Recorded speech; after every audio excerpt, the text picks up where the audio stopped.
The world of fashion has always thrived on reinvention, on surprise, on the unexpected. But in 2006, something extraordinary happened. Not on the runway, but on the silver screen. A film about ambition, fashion, and power strutted its way into our cultural memory and never left. The Devil Wears Prada wasn't just a movie. It became a mirror held up to an industry built on perfection, secrecy, and sacrifice. At its heart was Miranda Priestly, played with icy brilliance by Meryl Streep, an editor so powerful, her approval could crown a designer, and her disapproval could bury an entire career. In one unforgettable scene, she dismissed the tired idea of florals for spring with a single cutting line. That moment became a metaphor for the movie itself, unexpected, sharp, and timeless. It wasn't about clothes, it was about control. It was about the cost of entering a world where beauty is currency, and every detail, no matter how small, could decide your fate. And then there was Sachs, played by Anne Hathaway. A young woman who stumbled into this world by accident, armed with nothing but ambition and a refusal to surrender. Through her eyes, we saw the glamour, the cruelty, the endless nights, and the impossible standards of working under someone like Miranda. We saw the sacrifices, friendships strained, love tested, and identity almost lost. Yet we also saw growth, strength, and the painful realization that success often comes at a price higher than expected. The movie wasn't just about fashion. It was about power, identity, and the impossible balance between ambition and authenticity. It asked questions that still matter today. What are we willing to give up for success? How much of ourselves are we willing to change to fit into a world that demands perfection? For years, fans have whispered, hoped, and dreamed. What if there was a sequel? What if we could return to that world where every word Miranda spoke felt like law, and every outfit told a story? What if Andy, Emily, and Miranda crossed paths again, but this time in a new era? An era where fashion itself is being redefined by technology, social media, and global change. That's where our story begins. Imagine the camera opening on a runway, lights blazing, models storming forward in breathtaking gowns. But in the background, whispers are louder than applause. The industry is changing. The rules are different. Power is slipping, and once again, Miranda Priestly stands at the center of it all, still commanding, still untouchable, but facing a challenge unlike any she's ever known before. The world has changed since we last left Runway. Back then, the hum of fax machines and the click of high heels echoed through marble lobbies, as editors held the keys to power in fashion. Today, the battlefield is different. It's digital, it's loud, it's ruthless. Fashion houses no longer compete only with each other. They compete with TikTok trends that vanish in hours, Instagram influencers with millions of followers, and algorithms that decide what people wear before magazines even go to print.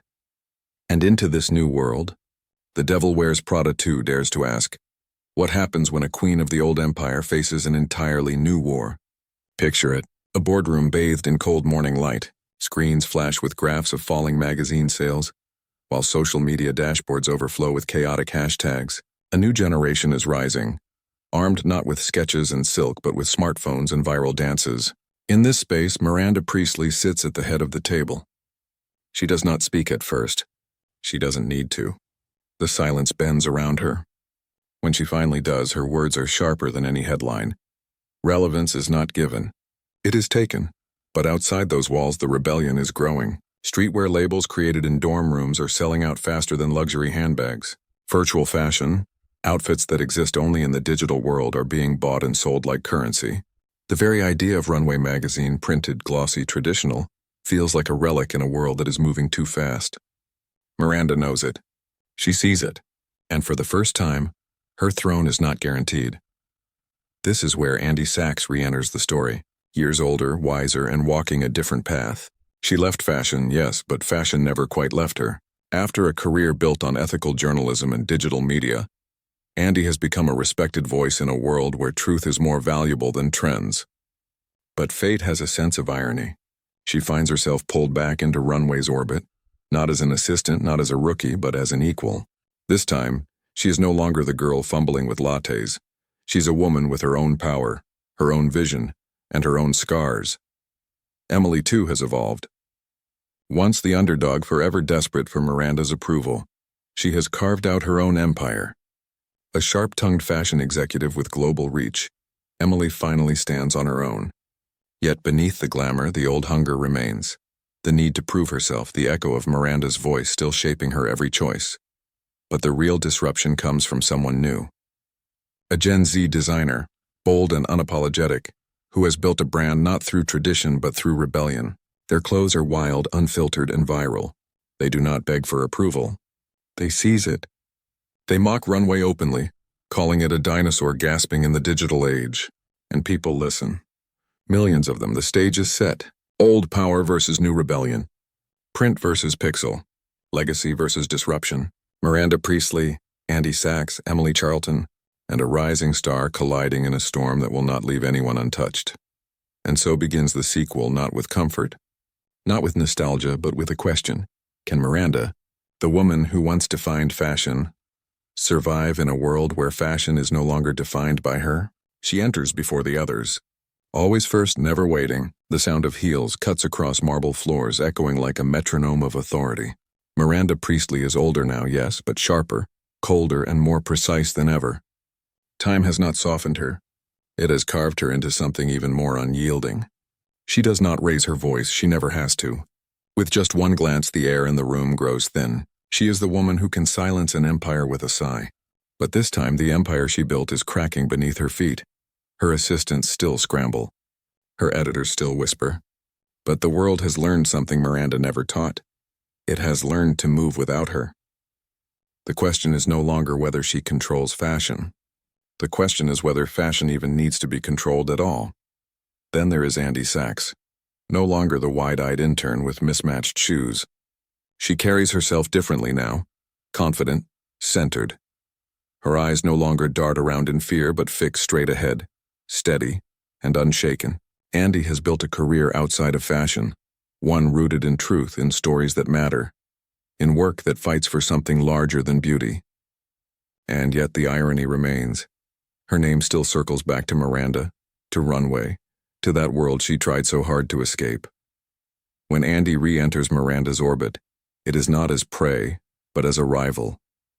Her presence forces a shift. For the first time, someone in Miranda's line of sight does not bow. Instead, she stands. She challenges, and in that silent duel, something extraordinary happens. Miranda feels the rarest emotion of all, uncertainty. Emily Charlton, meanwhile, has carved herself into steel. She has clawed her way into success, building her own empire of fashion, PR, and influence. She wears her power like armor, bold and unflinching.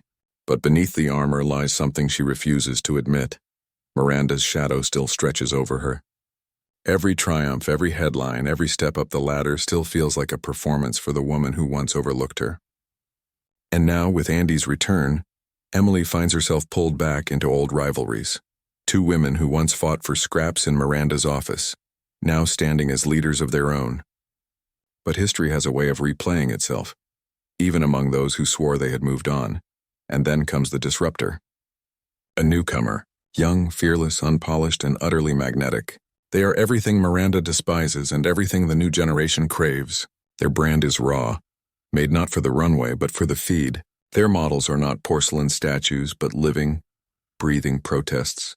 Their clothes aren't stitched in ateliers but constructed in basements, printed in 3D labs, or coded into virtual wardrobes. In every way, they defy the system Miranda built. And in every way, they rise because of it. This is where the tension sharpens. 4 characters, 4 forces colliding. Miranda, the queen who refuses to step down. Andy, the truth seeker who refuses to bend. Emily, the survivor who refuses to be ignored. And the disruptor, the wildfire who refuses to play by any rules at all. The arcs intertwine like threads in a dress, pulling tighter, threatening to unravel. What begins as subtle glances across boardroom tables and icy exchanges in glossy hallways will soon explode into something far greater. A battle for the future of fashion itself. And in the center of it all, Miranda Priestly waits, her voice calm, her stare unblinking, as though she already knows how the story will end. The storm does not begin with thunder. It begins with whispers. Headlines scatter across glowing screens. Runway on the decline. New blood dethrones old guard. Is Miranda Priestly still relevant? The industry is restless. The world is watching. For years, Miranda Priestly's voice has been absolute. Her silence even louder.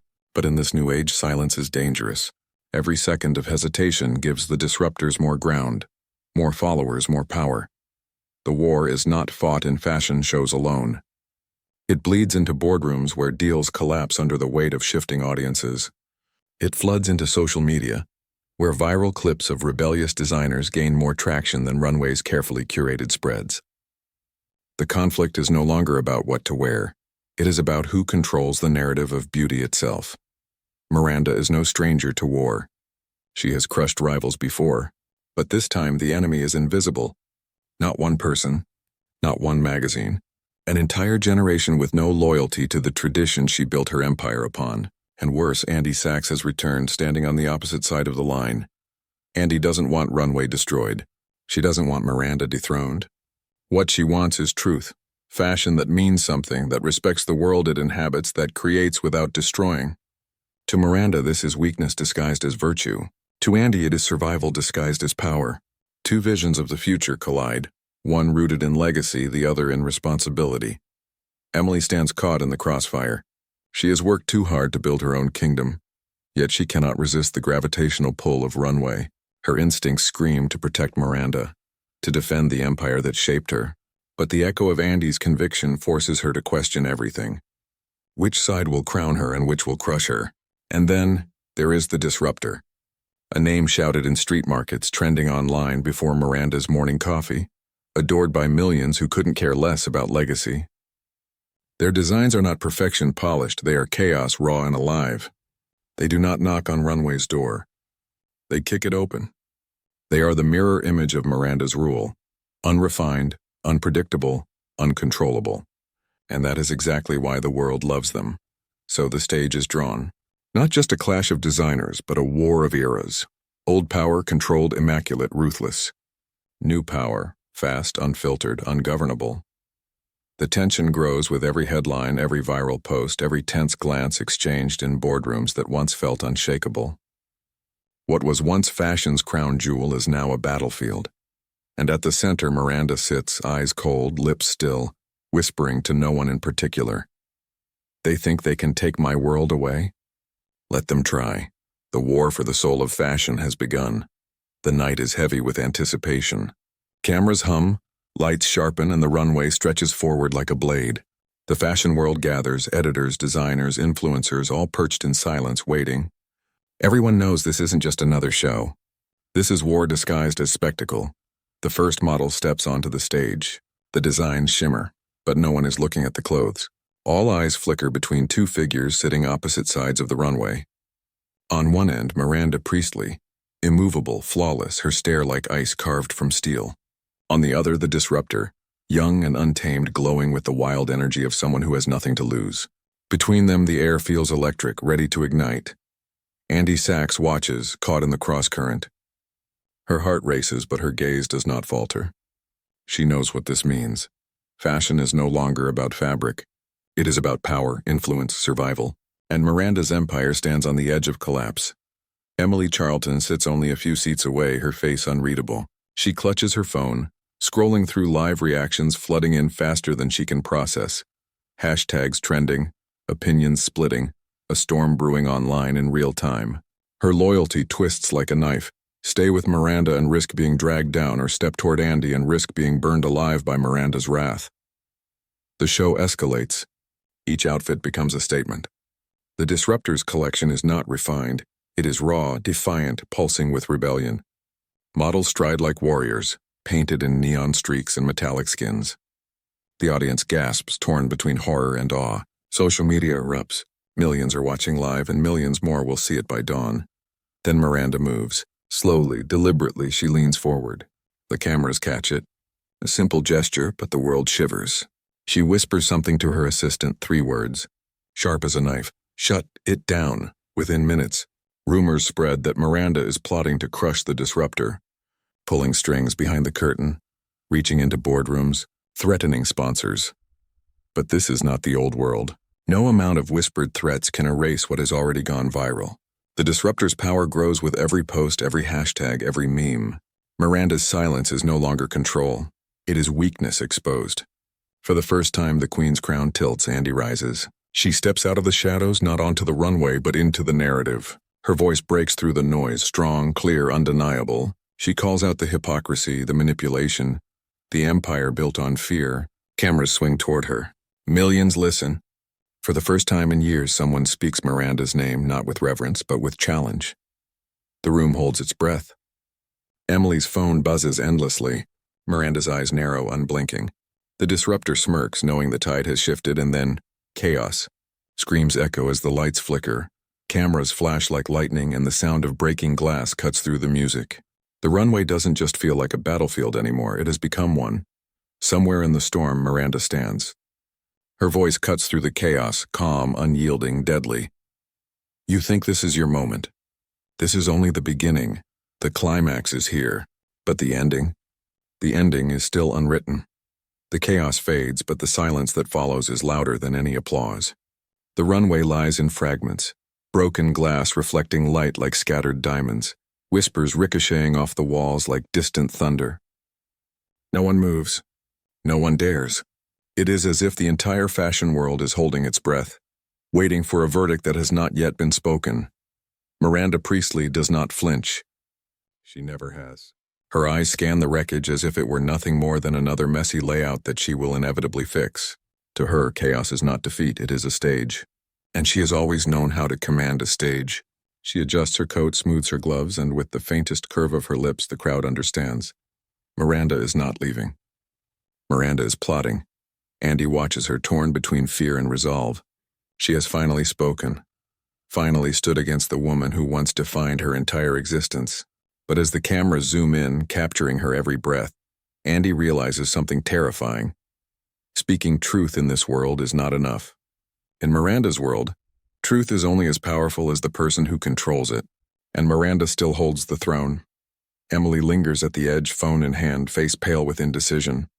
She has waited her entire life for freedom from Miranda's shadow. But even now, at the edge of revolution, she hesitates. The crown is slipping, yes, but whose head will it fall onto? And does Emily dare to catch it? And then there is the disruptor, smiling, unshaken, alive with the fire of someone who thrives in chaos. To them, the destruction of the runway is not tragedy, it is victory. Every broken piece is another headline, another viral clip, another spark for their movement. The old world is burning, and they are ready to build something new from its ashes. The lights dim. The crowd stirs. A single spotlight cuts through the smoke, falling on Miranda. She rises, every movement deliberate, every second a performance. She walks toward the exit, her heels cracking against the fractured floor like a drumbeat of defiance.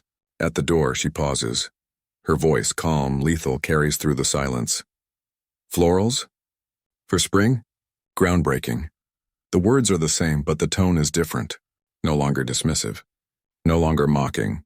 This time they sound like a promise, a warning, a reminder that Miranda Priestly may bend, but she does not break.